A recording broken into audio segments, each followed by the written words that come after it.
My name is Bridget Gallagher. My firm, Gallagher Group LLC, has been around for about a dozen years, working primarily with mission-driven journalism and media organizations all over the world. So my clients have ranged from the Global Investigative Journalism Network itself to collaborative content studios like the International Consortium of Investigative Journalists, Forbidden Stories, media development and training organizations like Global Press and Internews, and local content producers like the Bureau of Investigative Journalism and Mississippi Today.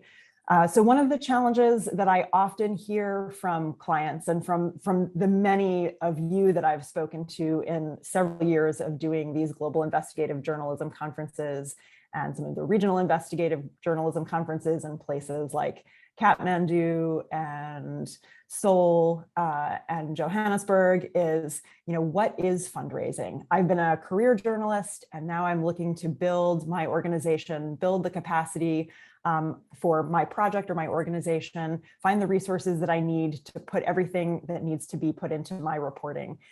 But I don't know where to start. And fundraising seems incredibly mysterious. It feels like I'm playing a game for which there are no rules.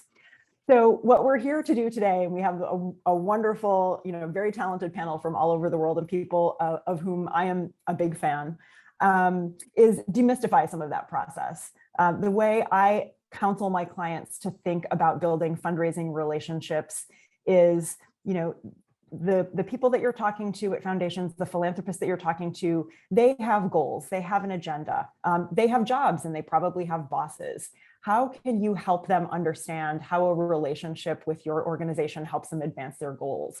How can you help them advocate for you to their bosses or their boards of directors? This is a relationship where, we actually have the opportunity between grant seekers and grant makers to make one another's jobs easier. And I think that this has this is a candid conversation designed to help you do just that. So think of this as a sort of, ask us anything about the fundraising process that will hopefully demystify this for you, give you a sense of what some of these funders are looking at and how funders in general think about investing in journalism organizations. And hopefully you'll have the chance to ask some good questions, ask your burning questions of philanthropists in this space, and come away with a real sense of how you can work with philanthropists to better fulfill your mission and your job as a journalist. So I'm really delighted to have such an eclectic panel who've gotten up early or stayed up late to join us for this.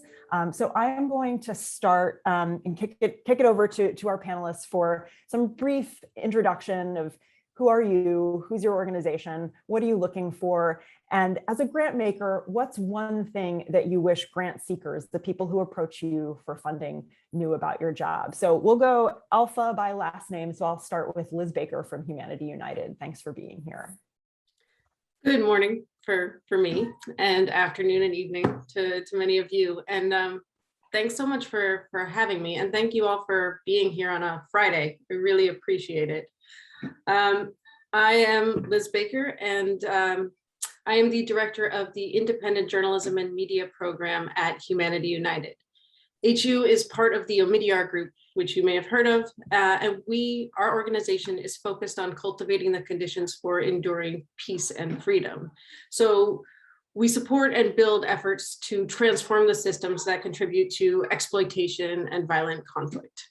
I'm flagging this because, like so many other grant makers, we fund journalism as part of our programs and not because we are just focused on journalism directly. And I think that this is absolutely a trend amongst funders right now, and it has its own complexities. Bridget's question on one thing that I wish people knew about my job as a grant maker.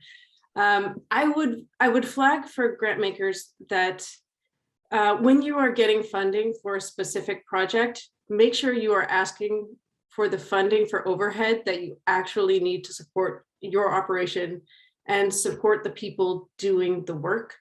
Sometimes we see organizations really just kind of playing down their operating budget because they think that we want to see the funding spent directly and only on the journalism.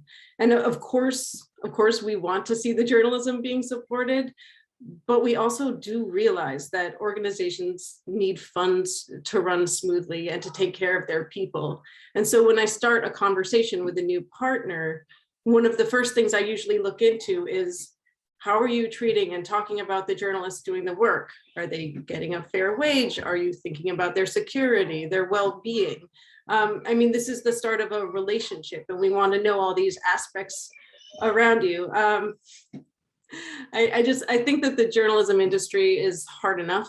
So we want to make sure that when we are supporting a new partner, we are funding an organization that is taking care of the people doing the work.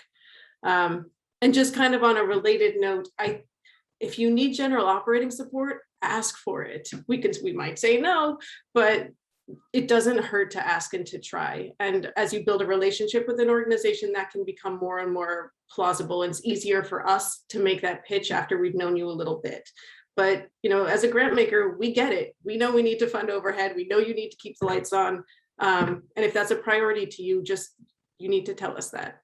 Thank you very much. I appreciate that. And I appreciate that message that, you know, you really have to be honest in thinking about your overhead costs, your core support needs. And it's sort of all of our jobs, I think, as fundraising professionals. I think it's very much a part of my job to educate donors about what that means. Because it's definitely a conversation, and the attitudes around overhead and core support have evolved quite a bit. Even more, you know, I think the pandemic actually accelerated that, and we can talk a little bit more about that, but I think that's a great point, and I appreciate you making it. Edith de Bruyn, I'll turn it over to you. Thank you. Thank you very much, Bridget. I'm Edith de Bruyn. I'm the co-founder and managing director of Journalism Fund. We are based in Brussels, Belgium.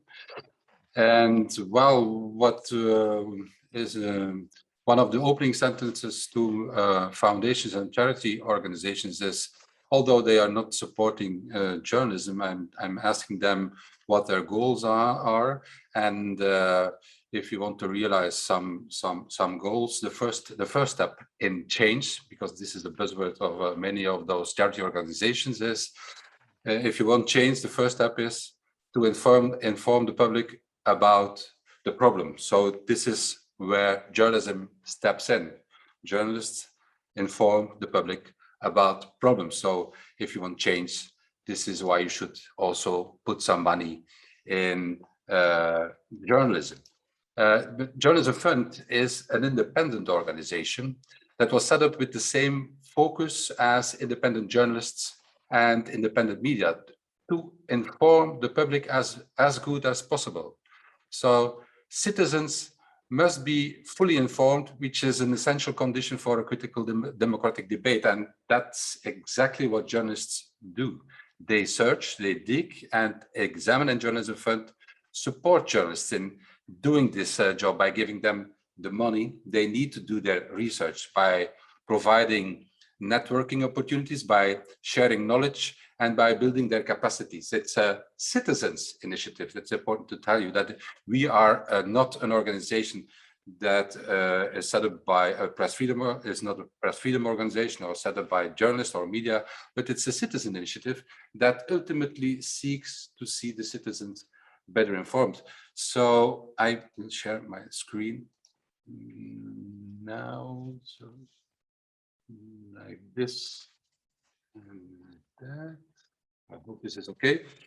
So a few things that I want to share. We are set up after one of our friends, colleagues, or family members died, Pascal de Cloos, and to commemorate and further the legacy of him, we have set up this foundation. It's a non-profit organization, and the only focus that we have is, and the only mission we have, is advancing independent cross-border investigative journalism by connecting donors and journalists in order to promote democracy in Europe. And how do we do that? We facilitate donors so that they can play their role supporting investigative journalism to the maximum extent possible, and we therefore report in a very transparent way. And we facilitate journalists to conduct investigative and cross-border journalism. Moreover, we safeguard their independence from donors, and we help them also to disseminate their stories among citizens. So the only thing we do is giving grants to journalists, and we have all sorts of grants. you have to go to our shop, we call it. The website is grants.journalismfund.eu, and there you will see a list of all sorts of grant programs that most of them are supporting individual journalists, but the environmental journalism programs also supporting media outlets or a combination or organizations. This is a bit what I wanted to say. But to give you an idea, we supported already almost for 8 million euros, and we have supported 1,220 projects or 2,142 grantees. That's great, thank you. And now we'll go to Lisa Main from the Judith Neilson Institute. Hi, thank you everybody for joining us today. I've been really enjoying the conference, so thank you to all my panelists and to Bridget for having me on this session tonight. I'm from the newly formed Judith Neilson Institute for Journalism and Ideas, and we have our headquarters in Sydney. I have a very short presentation, which has some pictures of our new building, so I might just kind of go on to full screen and share that with you now. Just bear with me while we do the switch, Aruni. Okay. All right, is that working? Wonderful. So this is our headquarters in Sydney. It is the most stunning building, and this is actually a gift from our patron, whose second passion, aside from kind of journalism and great ideas and wonderful debate, is architecture. So I think I was just saying before to my panelists, I think we're probably the luckiest foundation in the world. It's not often you get those two put together, but it's quite something.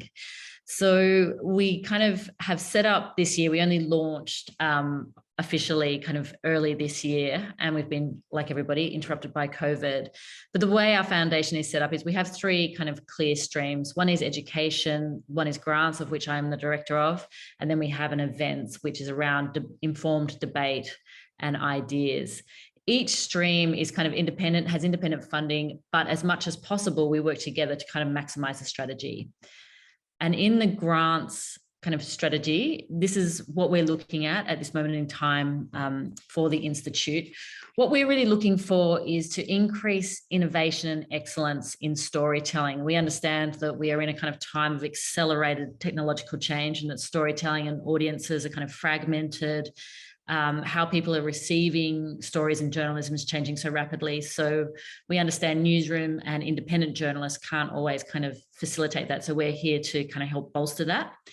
And also to improve the quality of reporting of Asia by journalists and media organizations, both inside and outside of Asia. And that's because we're in Australia. And when I say that, it's not to say that there is not quality journalism happening in Asia. There absolutely is. I've been working with some of the most outstanding journalists in the last 6 months, but we're just here again, support is the key word.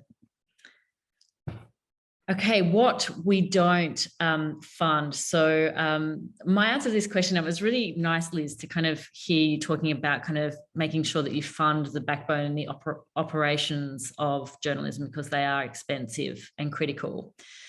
When we don't fund ongoing positions, but that's more around sustainability, and our kind of strategic frame is, you know, how do we create projects that enable kind of transformative change in some way to an individual, to an organization. And that transformation doesn't have to be huge or super profound, but it needs to be something that you're not doing already.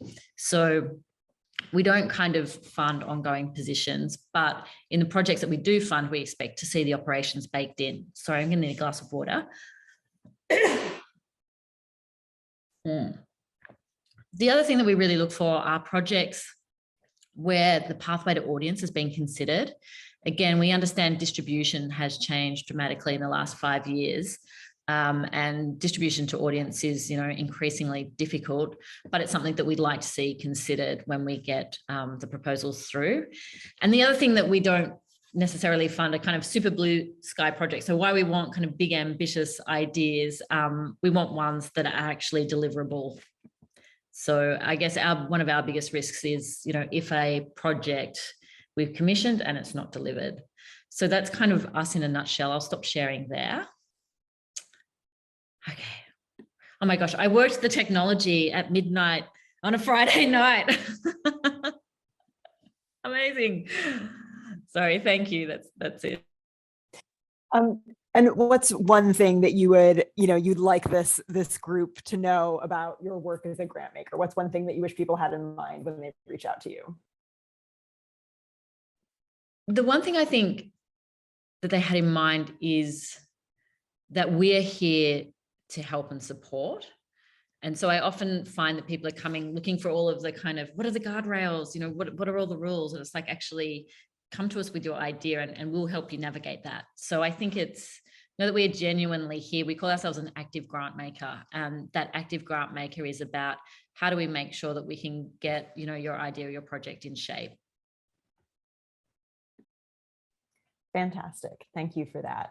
And last but not least, Sunil Rajshekar from the Independent and Public Spirited Media Foundation. I'm based here in Bangalore. I've been CEO of the Independent and Public Spirited Media Foundation right since the past 5 years when the foundation was launched. India, as you know, has been ranked extremely low on the Press Freedom Index. And press freedom, therefore, is at a premium in India. One would judge an Indian media publication perhaps not by what it covers, but what it does not. And in recent years, media has battled with its broken business models, the menace of disinformation, social media's influence, and also taking it upon the task of promoting divisiveness and polarization. That's what quite a few of the media in India have done. And to sum it up, citizens have been confronted with a very serious trust deficit in media. Fortunately, there have been many in Indian journalism who have kept that light shining. We have had many good journalists who seek the freedom to investigate and tell the stories like they are. They have ventured out, quite a few of them have ventured out to start out their own media enterprises. And the foundation realized, in fact, the foundation was not even existing. We had a group of donors in the philanthropic world, most of them corporate leaders, who believed that such media needed to be supported. And therefore, they set up a foundation. This foundation was completely independent. The donors had a hands-off relationship with this foundation. They set up a board of trustees, which is completely independent. And so none of our donors have any control on what journalism is produced by any of our grantees, and neither do they have any decision on who would be our grantees. This is a decision which is completely taken by the foundation. The model that we approach here in India is essentially a sustainability model. But more importantly, before that, I think I must tell you that in India, we have journalists who have set up organizations which are non-profits. And today, increasingly, quite a few of them have been setting up for-profit organizations, because there are a fair amount of restrictions that come about. Even if you set up as a non-profit organization, they're not able to take grants from any foreign organization. They have to restrict themselves within the country. There are also controls on the extent of their journalism. In fact, recently there was a legislation that non-profits or even online news media would have to be setting up their own grievance cells. They needed to be also controlled at some time. So anybody could complain against any of the media and be in a position to control the journalism that they do. So within that framework of non-profits and for-profits, The foundation today has found a way to be in a position to support the media. We give grants to the nonprofits, and to the for-profits, we work out what are called as the content commissioning arrangements. And the content commissioning is within the framework of that media's content plan. We don't dictate to them what stories they do or what they should be doing, except that they are all aligned with the foundation's vision for bringing about integrity, fairness, and balance in journalism, and work towards building all the democratic principles that the country stands for. The sustainability model that I mentioned to you about is where we believe that we support any of our grantees, not for the journalism that they do today, as much as for the journalism for the long run. So ours is philanthropic funding, no doubt, but we perceive our funding just like any equity funding, in the sense we don't take any equity, but our returns are based on the entities being able to be viable, sustain itself for the long run, and continue to produce journalism even beyond our funding cycle, which is usually for about 3 years. So over the last 5 years, we have supported almost about 40 independent media in India. We have spent almost 800 million rupees, which is around 80 million dollars, $12 million till date, to support these 40 entities. And quite a few of them have finished their funding cycles. And we are glad that quite a few of them have been able to sustain themselves and continue to do so. We do not fund any individual projects. We do not give any grants, fellowships, as much as we would like to look at building enterprises that can remain there for the long run. Thank you. Thank you very much. And I think that that's one of the interesting things about sort of the journalism funding landscape, is that sort of systems approach, right? Most people who make any significant investment in journalism, most organizations, whether it's funding sort of journalism broadly, or journalism about human rights, or journalism about climate, are really playing that long game, kind of thinking about the systemic role that journalism plays in helping people understand those challenges, understand the opportunities, be in dialogue with their elected officials, their governments, their decision makers. And I think it's also a useful lesson kind of in how you as a fundraiser have to think about these relationships, is you are also playing the long game. And that's also part of why you really need to see these as relationships, why you need to be in touch with your funders, not just when you have a report due, but let them know how it's going, what your challenges are, maybe what questions you have, or if you're looking for ideas. Because I think what you can already hear from the panelists that we're talking to today is these are people who spend a lot of time thinking about the role journalism plays, whether it's writ large or in advancing a specific issue. And your conversations with them, I think, can kind of help inform their thinking on that. I also wanted to just pivot from something you said, Sunil, where you kind of talked about your foundation as basically being kind of the buffer, or the sort of way station between direct donor contributions and the journalism that it supports, right? So it's a way to kind of keep donors from having direct influence over the organizations or the projects that are supported.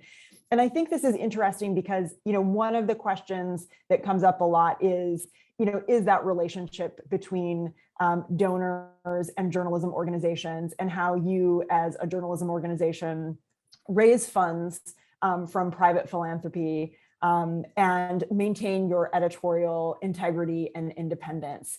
How do you balance the interests and the goals that your donors have and your own editorial independence? And I would just love to hear from this group how you guys think about that, how you are philanthropists with goals, with agendas, with values. And at the same time, you're working with journalism organizations that really, need that sort of independence. How do you think about that relationship, and how do you manage that?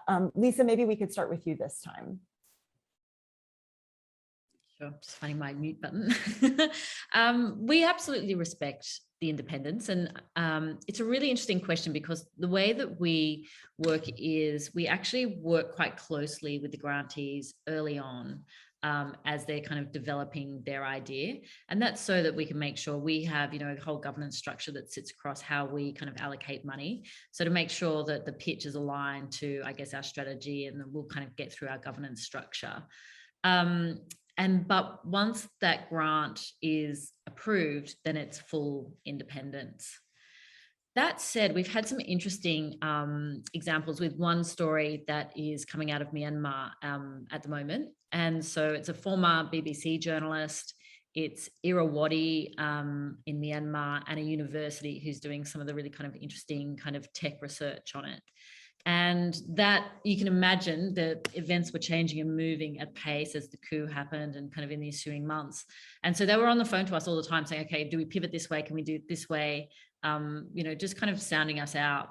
And we were never, not going to kind of rescind the grant or do anything like that. But they actually just found it really useful to be talking through the project with us. And I think sometimes freelance journalists don't actually have that editorial structure over like an EP or just a sounding board sometimes to talk through, we've hit this point, what are some ideas we can toss around? So we have had that experience as well. Edith, do you perhaps have a thought on this? Well, yes, for us, editorial independence is the core of our organization. Everything is built around this, a firewall, independent jury, contract, it's mentioned in the contract, the reporting and the publication. Independence is one of our key values. It's number one value. We operate independently from any political or economic influences, donors, or other interests. So we respect the editorial independence of the journalists we work with. Our key innovation was even the setup of that kind of independent and anonymous jury to assess applications and allocate funds for journalists. So we have a kind of anonymous group of people who are deciding about who's getting the money. And these are professional journalists outside our organization even. So our organization, the board, is not aware who's getting the money only when it's published. So for us, that's the raison d'être, the reason why we exist, in fact. So that you can give money to a journalist and you can weaken him, although you give them money, or you can strengthen them. And you can strengthen them because what he can produce is done in an independent way. We call it, by the way, a grant. And a grant means that the people don't work for you. They do it independently. That's an important issue. Also for tax reasons, a grant says that you just give them money. You don't ask anything in return. Only they have to realize what they promised to realize.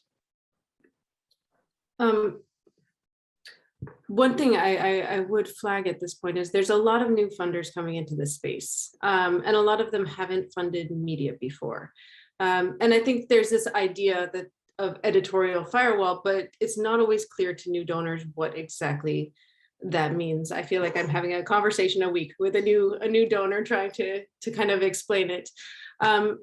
So one thing I suggest to all of my partners that are potentially working with a new donor is put a clause in any grant you're getting or any funding that legally asserts your right to editorial independence, so that in case something ever happens, you are protected, essentially. And just make sure you're constantly reiterating that, that notion of editorial independence. I think any donor who is funding journalism knows that it's a thing, but they don't always understand what it means. So it's a constant education that needs to happen.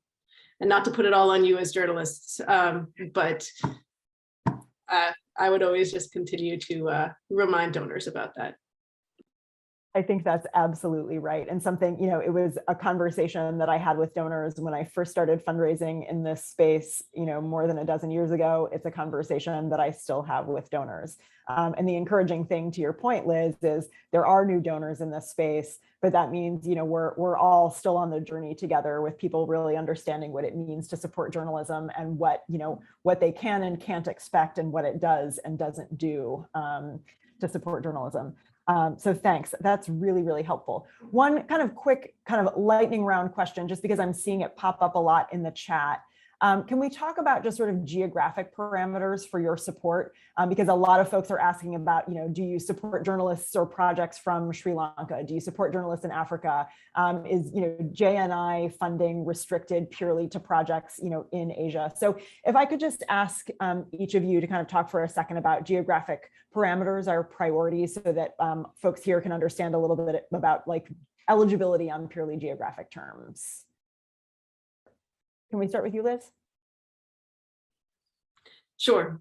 We don't have geographic parameters per se. We do have some countries that we tend to focus our work in, but for the most part, we fund organizations that are kind of values aligned and are interested in the issues that we are. And we often fund intermediary organizations as well, like European Journalism Fund, who can make decisions on what stories are the most important, because obviously we're not in a position to decide what is the most urgent story. We leave that to the reporters. But geographically, we're all over the place. But we've only just, we're US based. We've only just funded our first kind of domestic outlet this year. So we tend to focus internationally. Sunil? Yeah, in India, our whole geographical limit is around India itself. We do not fund any organization outside the country. The emphasis is completely India, but it is pan-India. We have funded organizations in different genres on opinion, news analysis, and opinion and investigative journalism, as well as into community journalism, or areas like environment, gender, history, or even law. So all of these areas, the foundation has been funding, and these areas of intervention span across the country. Brilliant. Edith, can you tell us a little bit about your geography? Yes, well, it depends a bit on the grant program, but in general, I can say that we focus on journalism that is relevant for Europe. This is the main thing, but it doesn't mean that somebody from Africa or Asia can't apply. You have to collaborate with somebody in Europe. That's what we ask, and we have a very specific program for Asians who wants to collaborate with Europeans. That's the Modern Slavery Grant Program. But for all the rest, in fact, the whole world can apply if it's in the interest of a European public. Got it. So you might expect a piece resulting from a grant to be published or co-published with a European news outlet, for example. Europe and not European Union, but the continent. That's Got it. a lot broader than the EU. Perfect. Lisa? Yeah, we are really focused on advancing the skill and craft work of journalism, and we are kind of big on that innovation piece as well. So we are focused in Asia, but we're not exclusive.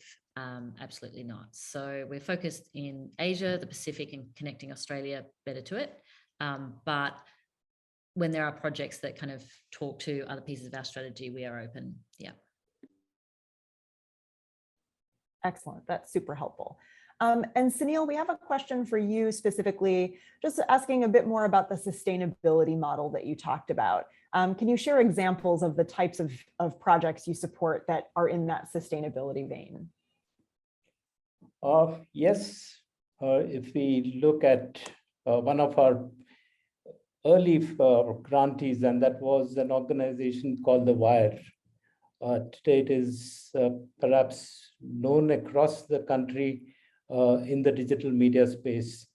We funded The Wire almost about 5 years back, and the whole objective was to ensure that it is in a position to scale up. And that would mean that their focus would not be on journalism alone, as much as that they would need to be also looking at scaling up on their marketing, on their audience reach. So we set targets for all of for the Wire, as well as for all our grantees together. Those annualized targets for the website reach, for social media reach.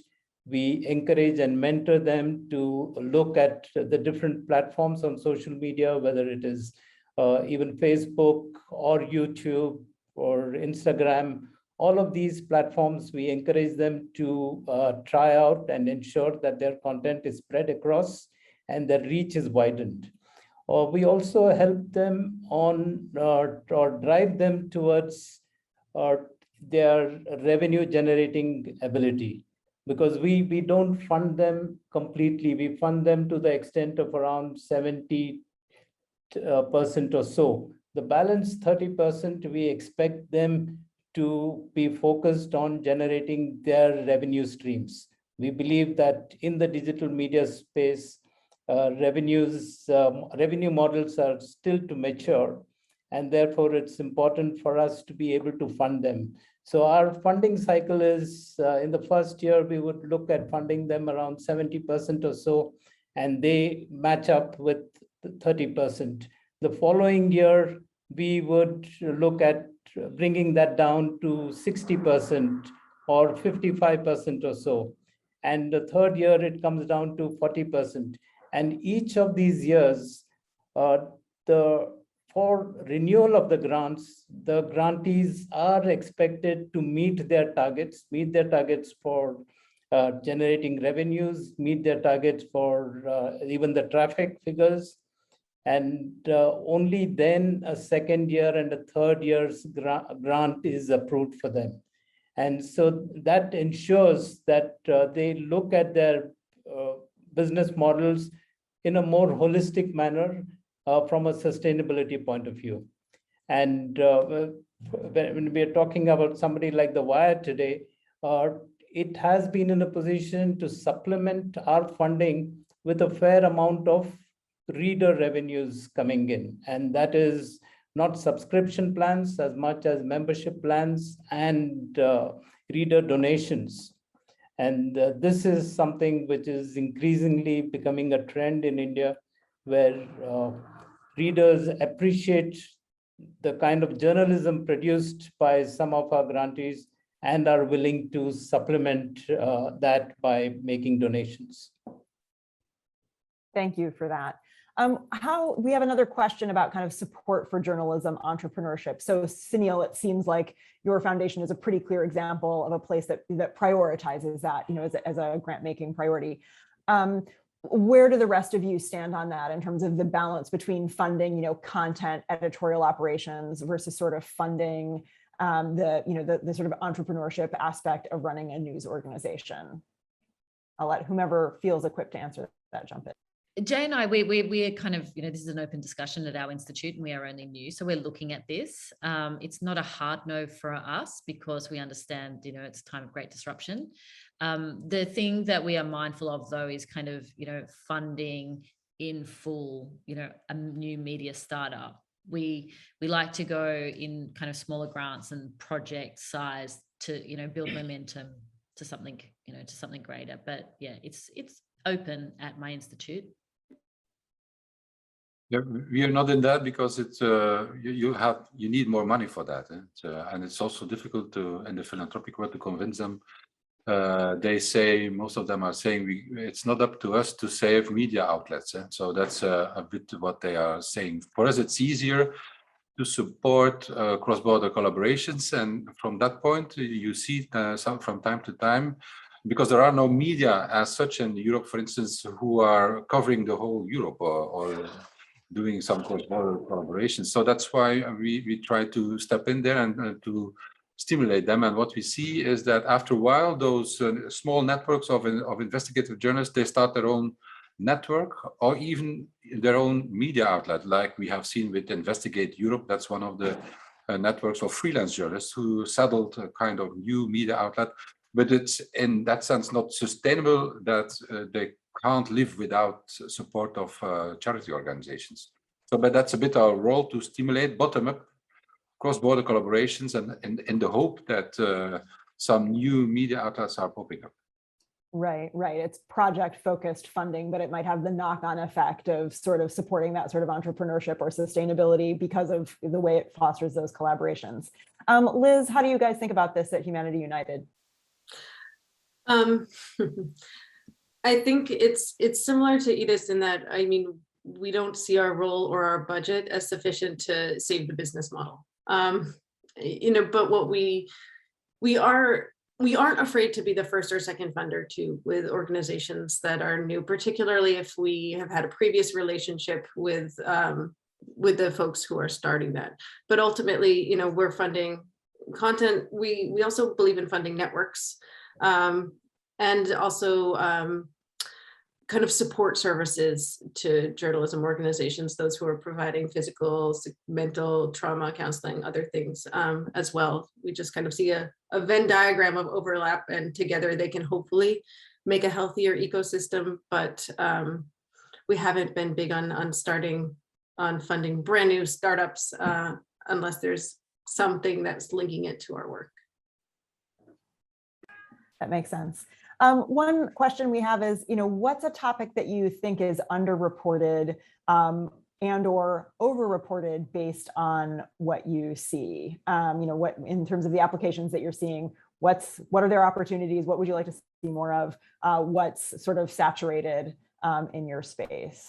Again, I'll open it up to whoever wants to take this.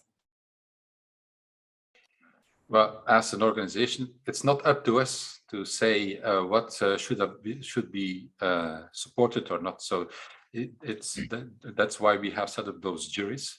But of course, some foundations are willing to see some more in-depth stories concerning some specific broad topics and broad regions, for instance, environmental issues. But it's very broad. It means also climate change, pollution, fishery, energy, all that kind of stuff is also under that umbrella of environments. But because it's a top issue, we are open for all kinds of topics, whatever it may be.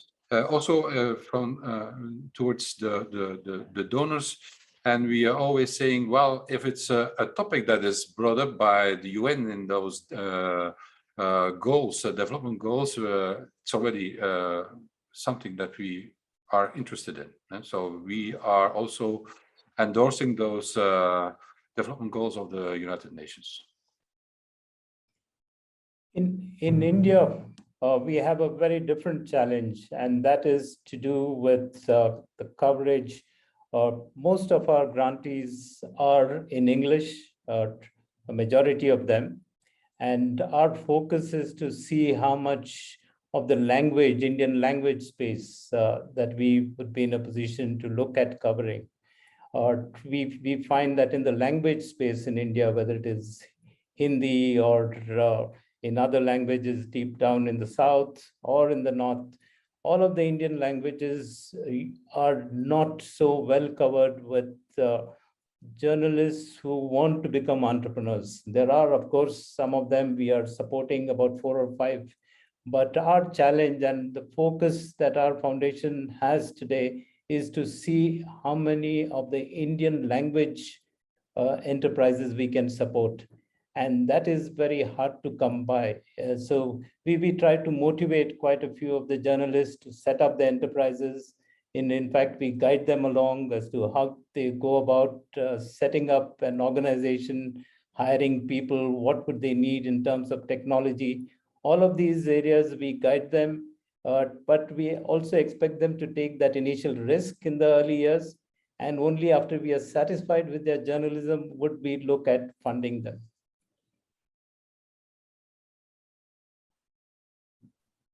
Any other thoughts about sort of overrepresentation or underrepresentation in terms of subject matter in this group? I just have an interesting example. So we're funders of The Guardian and what was previously known as Modern Day Slavery in Focus. And we've been funding them for years now, this particular vertical within the Guardian. But what was interesting is what this subject, which wasn't covered very often when it started, has become something that more and more journalists are covering. And just, I don't want to say it's become saturated, because it's not by any means, but there wasn't the need for that specific vertical anymore. And to the point where the reporters and the Guardian folks came up to us and asked, hey, in our next iteration of this, can we expand it? And it's now expanded 3 times. So really delving into root causes, which I think is far more interesting in many ways. So what started as modern day slavery in focus became exploitation in focus, and now it is called Rights and Dignity, and it just launched in February. So it's great to be able to have that kind of relationship where the journalists can really tell us what they need, and we can sink into things like root causes, which might not be as interesting on paper, but the stories are incredibly compelling. And I think that speaks a bit to proof of concept too, where, sometimes, again, given the sort of long-term nature of some of this work, given the sort of, systemic and systems building aspect of what journalism does, sometimes it takes a while. And I think you as an organization that is fundraising, have to kind of bring donors on that journey along with you. And it might be that you have, the sort of 30,000 foot overview, but that ends up being a hard sell because it's many years and maybe millions of dollars in the making. But that's not to say that you can't bring those donors on that journey. Like what's the minimum viable product, right? That you can start fundraising around. And as donors get to know you, get to know your capabilities, how can you then translate that into that bigger, you've seen what we can do for, X amount of dollars. If we had 5 times that, we could really scale this and we could make much more dramatic impact. So which brings me to another question, which is, impact is probably the, most angst-ridden kind of component of any donor grantee conversation. Any journalism organization I work with, kind of thinks constantly about how do we quantify impact, how do we qualify impact, how do we, talk about impact with our donors, how do we think about this for ourselves as an organizational priority? What's, the balance of sort of creating the space for the sort of serendipitous impacts a project can have, like when it makes its way to the floor of Congress or another lawmaking body and results in actual change in legislation, and the sort of discrepancy between what you as a journalist can do to sort of foster that outcome and the fact that there's a pretty firm divide. There's only so much you can do to foster that kind of outcome, and sometimes those outcomes are years in the making, when a grant cycle might be 12 months or 24 months, or maybe if it's a really healthy relationship, you've got a 3-year or a 5-year grant. So broadly, kind of how do you guys think about impact? And how do you have those conversations and sort of, work with your grantees to think about what you expect from them, and what's helpful to you in sort of shaping your own understanding and thinking about it? Lisa, maybe we could start with you. Sure. No, I agree. I mean, I think impact is one of the most fraught areas, and I think it's it's an unresolved science. Has been my observation in the corporate world, but also kind of early days in philanthropy. For us, what we really do look for, and again, this is kind of baked into that active grant making at the start, is what is it that you want to achieve with this grant? Yes, a piece of journalism is nice, but what more can we do? So how will this help you get from A to B? And then from there, we kind of go, okay, well, what does kind of the impact of that look like? And it looks really different for every grant. So, for the big kind of ambitious cross-border collaborations, that looks quite different to, say, when we fund a small First Nations kind of very early kind of startup who are doing their own podcasting in Sydney. So, we make it very tailored, but we're also increasingly kind of really encouraging our grantees to have a really open conversation with us, just to make sure that at the end of the grant, they get somewhere and we get somewhere. So that's how we're approaching it. Great. Danielle, what about you? Yeah, impact is very key to the funding that we do for all our grantees. In fact, most of what our grantees cover today in terms of stories are stories that most of our mainstream media are hesitant to cover, are afraid to cover. And that is where most of our grantees have stood out. In fact, in a very polarized world, our grantees have also been able to do garner for themselves a fair amount of trolls on social media.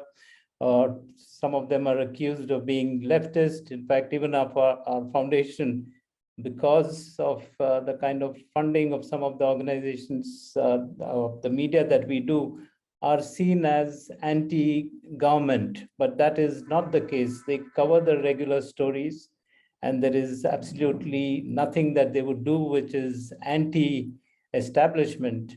But because of the kind of stories that they do, the kind of questions that they would ask of corporates, of government, they are seen to be adversarial in nature. This is the challenge that we face, that the grantees today in the country do cover a very small segment of the total readership, but their share of voice in Indian media is far outweighs the kind of reach that they have. And we are very glad with that kind of impact that most of our grantees have been able to cover. And we do chat with them, we do talk to them, we follow up with the kind of content they generate. We don't tell them what they should be writing, but if any of their stories are without the right kind of support, right kind of facts, or the right kind of sources of information, we kind of alert them to be careful with their stories and move along.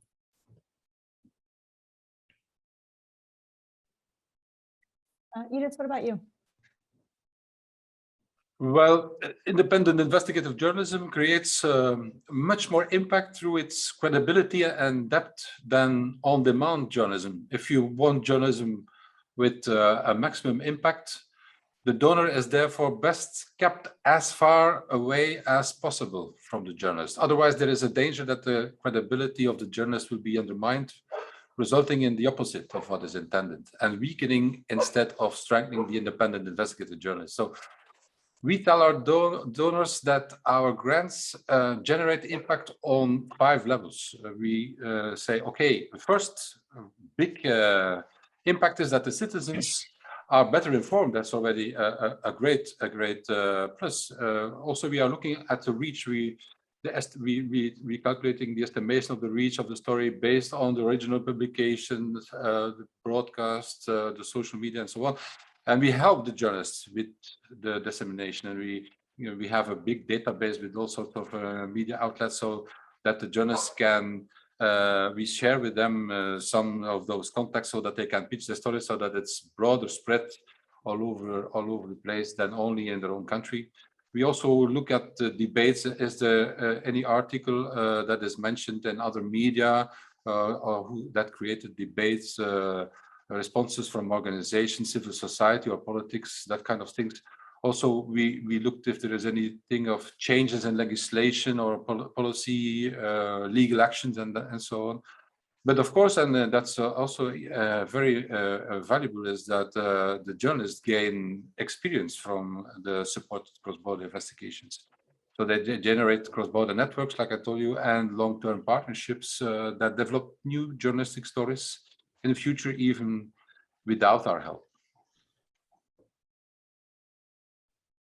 Liz, do you want to speak a bit to this? You know, I think we look at it in a very similar way. Ultimately, we just ask the organizations that we fund how they look at it. You know, we're playing a long game here. We don't expect you know, the systemic issues we work on to be solved. But we also see that sometimes stories that come from funding we've given, you know, 3 years later, they're used in a court case, or they're used to change procurement.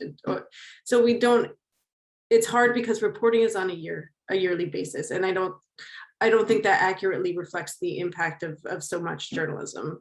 So we essentially ask the folks who report to us, how do you want to tell your story? And is there something that you would like to have better resources to understand? So we also work with a consultant that we allow our grantees to use free of charge to try to assess their work however they would like, be it for us or for another donor.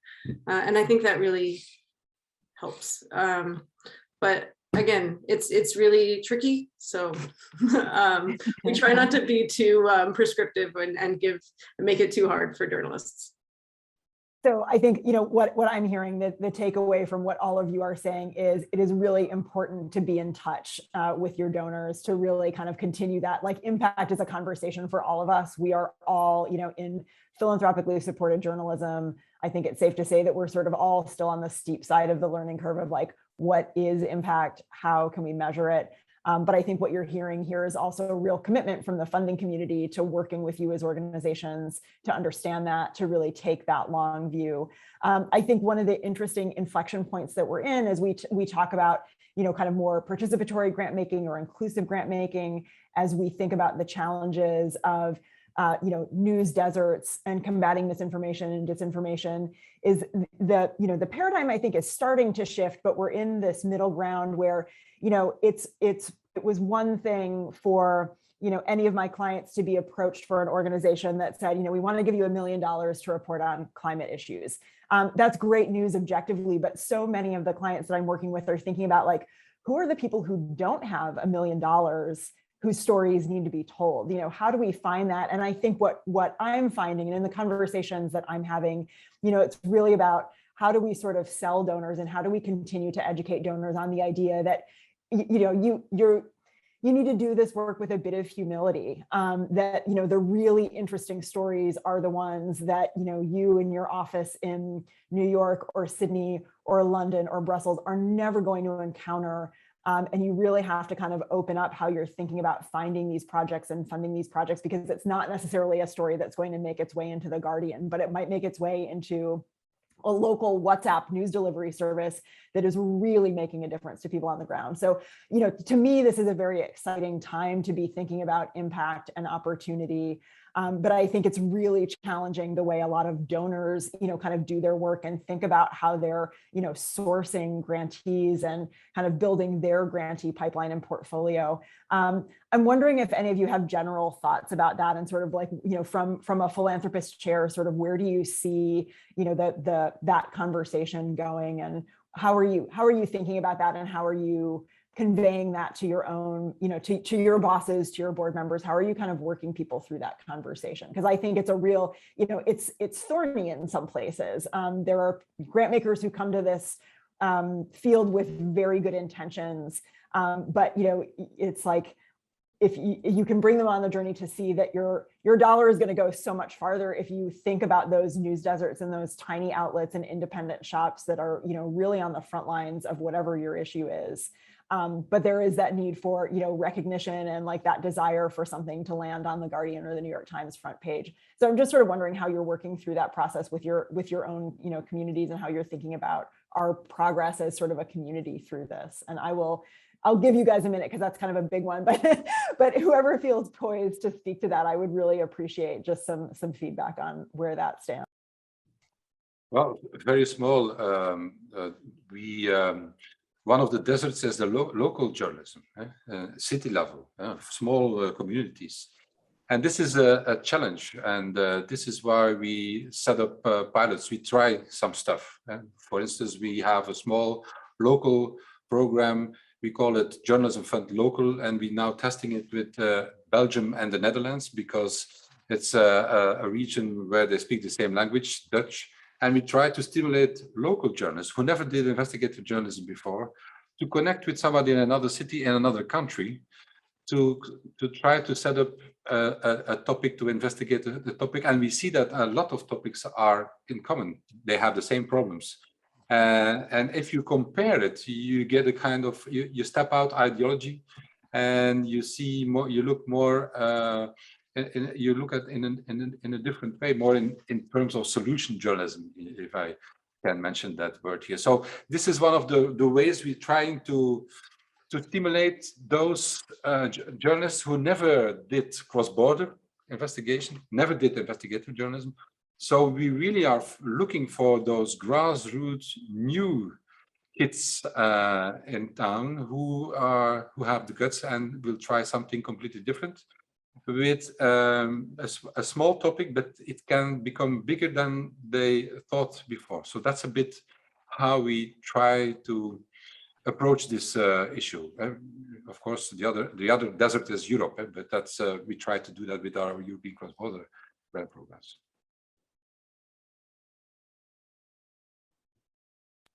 Thank you. I appreciate Yeah. that. Anybody else want to jump in? Yeah, Lisa, thank you. Yeah, I think it's a really great question. We've been doing a lot of work and having a lot of conversations with hyperlocal communities around Australia. And I think our approach was, instead of kind of doing lots of little grants to everybody, let's actually bring everybody together and start to have a conversation about what do you need? Like, how can we help you as a community together? And so we're kind of working that way in Australia with some of our collaborations across Asia and the smaller kind of journalists and who are using kind of different distribution channels that aren't traditional. What we have done in kind of a couple of our grants is actually team them up with some of the more traditional ones. And so we've done, I think, 3 of those, and it's worked quite well in several ways. In one way, in that one, it's broken the kind of, you can be my local on the ground fixer model. Instead, it's like, okay, really reverse that relationship. And the second one is it's actually kind of given an opportunity for those kind of smaller grants, to smaller operations, to actually prove it out and then kind of go with a little bit more kind of leverage and talk to other donors. And again, it's that kind of momentum that Idris was talking about earlier. We can't kind of support every new media startup, but we can help give momentum at those really critical early stages.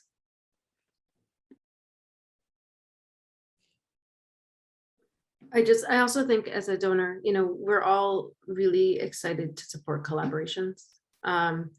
So I think, particularly for smaller outlets who are trying to get funding that may be really tricky, combine forces, find someone else who's also interested in this, maybe in a different location or has a different spin on it or speaks a different language. Like, it's much easier for us to make that kind of sell internally when we're talking about reaching multiple audiences and having, differing impacts. So the more you as a journalist can collaborate with others and bring that to a donor, the easier it is for us to fund it oftentimes, I think. Yes, and at our foundation, while we have tried to use the sustainability model to a great extent with grantees who are across in the larger cities of the country, we have made some extent of given leeway to some of our grantees in the media dark areas. We have funded, for example, in the state of Chhattisgarh in India, in the hills of Chhattisgarh, where the tribals live, and these are extremely dark, media dark areas. And we funded a young journalist who had set up an NGO, but was using technology to a great extent to enable the local villagers in the smaller towns, the tribals, to be able to communicate through technology, to using voice, transfer it on WhatsApp to the city, where they would be in a position to collect information and then put up all the needs, all the issues that the villagers would talk about, and that would be communicated to the local officials. So it was a very innovative solution, and we did not see any way where that kind of a model could be sustained in the long run.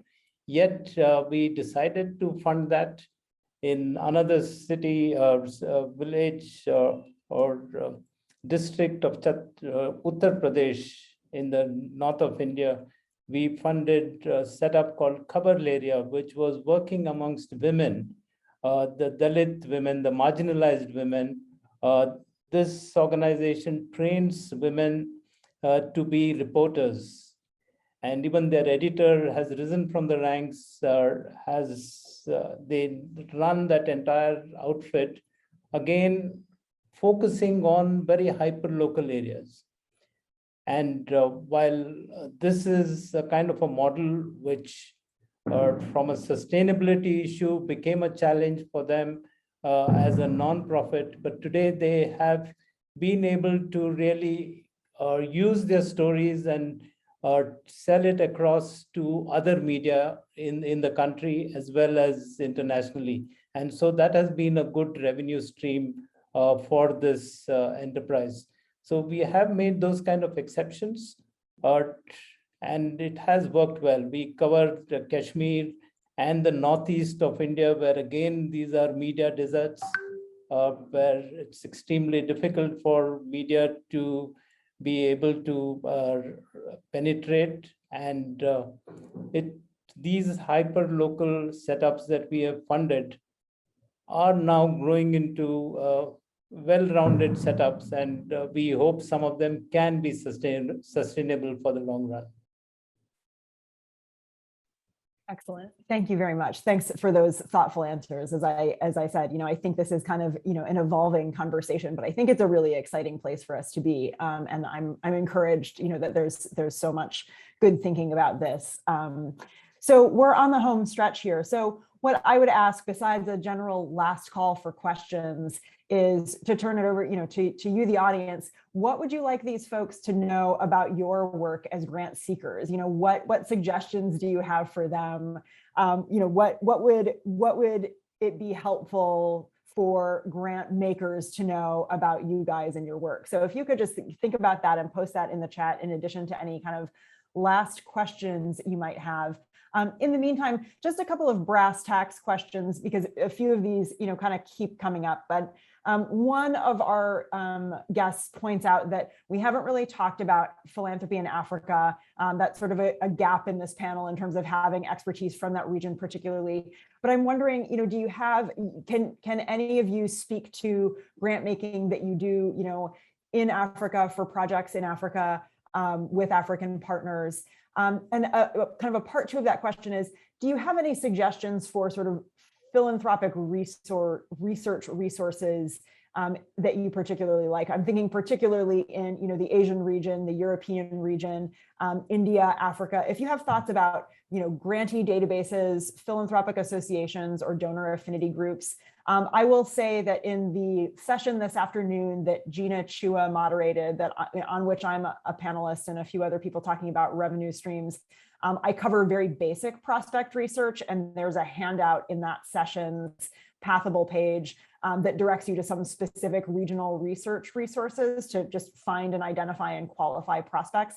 But I wonder if folks on this panel have thoughts about that too. Are there places that you direct grant seekers to say, when you say we're not a fit, but you might check out X, Y, and Z? That maybe to start, we had in the past a money trail grant program, but that stopped now because after 3 years, the donor didn't want to support that anymore. But it was to help journalists to collaborate, African journalists with the Europeans. And that was very specific. It was European journalists had to collaborate with Africans. So this is something we really want to do in the future also. That's the plan. And we are working on that. Saying that, at the moment, you already can apply to Journalism Fund if you have a story that is related to European elements. For instance, if there is a company or a government in your country that is European and should be investigated, then of course you can always apply. And if you don't know anybody in Europe, we can help you with that. Please don't hesitate to contact us. We can bring you in contact with some investigative journalists who are more or less specialized in the field.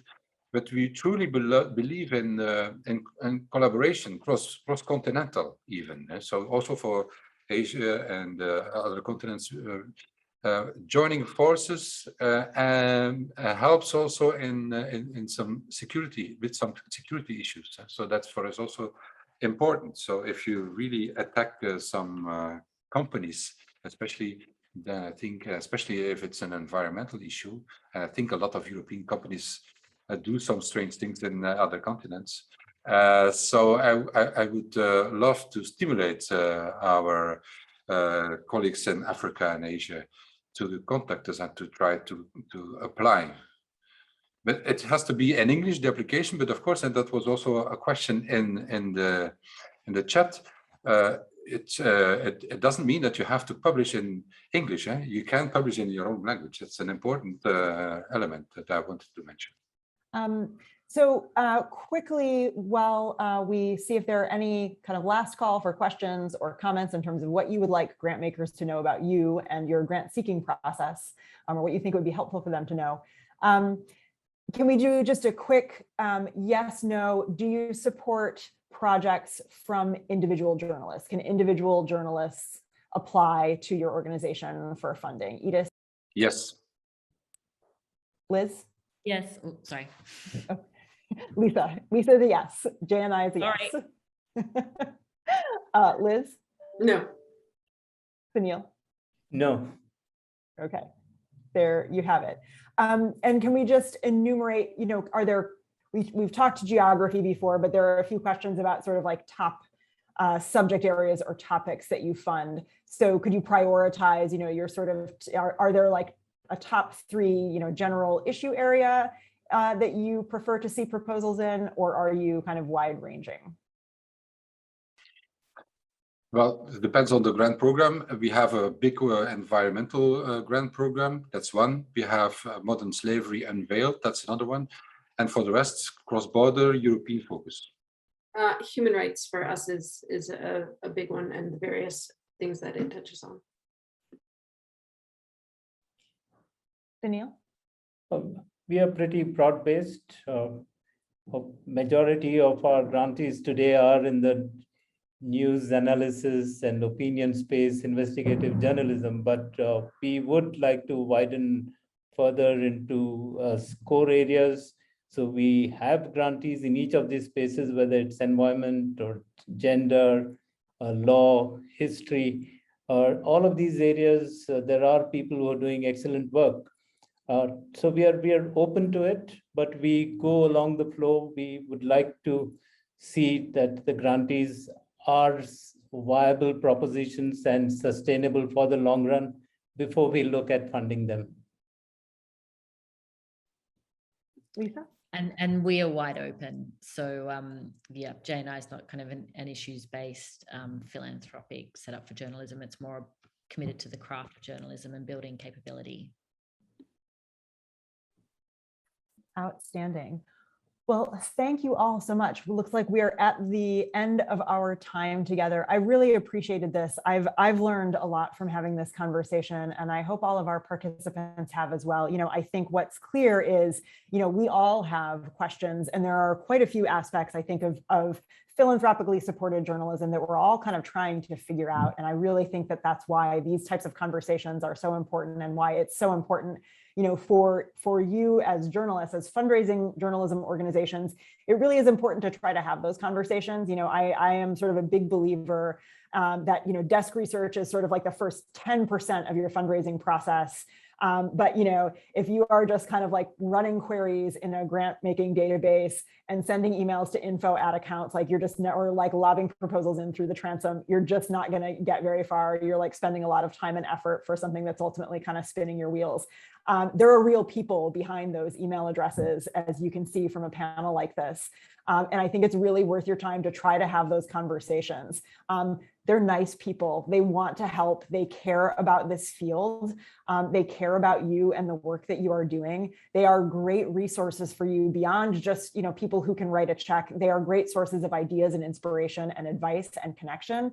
And, if you've sat in on any of my other sessions this conference, you've heard me say that like fundraising is about raising money, but it's also, and I would argue, in this era where we're all feeling this sense of, scarcity and, like a lot of big questions looming in our future, we have to approach fundraising and raising money with actually the spirit of generosity. And we have to think about it as building a community around our work too. And I think that that is really the opportunity that we have as fundraisers And I really appreciate the grant makers for having this conversation and being super candid and helpful with us. So I hope you have gotten a lot out of this. I certainly have. Really appreciate you spending your Friday morning or evening with us. I hope you have a wonderful weekend.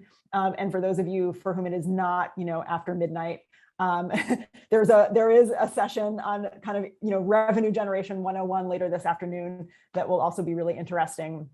So thank you so much. Thanks to team GIJN and JNI for pulling this wonderful conference together, and next year in person.